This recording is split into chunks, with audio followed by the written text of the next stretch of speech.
Mana ovqatingiz. Voh, voh, voh. Issiqni yeb ola qoling. Ovqat 30 ming bo'ldi. Mana choy 10 ming so'm bo'ldi. O'pshi 40 ming bo'ldi sizdan. 40 ming? Bera qoling tez. Mana, menga qara. Men kiyimlarimni yuvib ber. To'xtang. Ha? Nimcha bilan sochun narxi yuvishim 20 ming bo'ladi. Berib keting. Mana. Onasi hozir ozgina ishlarim o'xshamayapti, orqaga tortib qoldim. Odam asabiylasham. Siqilmang, hali hammasi yaxshi bo'ladi. Bir kun unda, bir kun bunda. Bu kunlar ham o'tib ketadi. Nima bu? Daftar ko'tarib oling yana.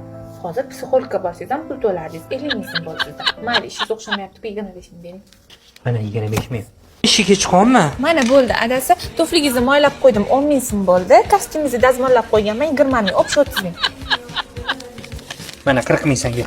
10 ming qarz bo'lding. Mana 500 dollar. Sana oyliging. Bugundan boshlab qilgan ishlaring uchun mendan pul so'rama, tushundingmi? Uyda o'tirgan ayolingizni oyligini o'z vaqtida bersa esdan chiqarmaylar. Videoni kimga jo'natishni o'zinglar bilasizlar. Rahmat.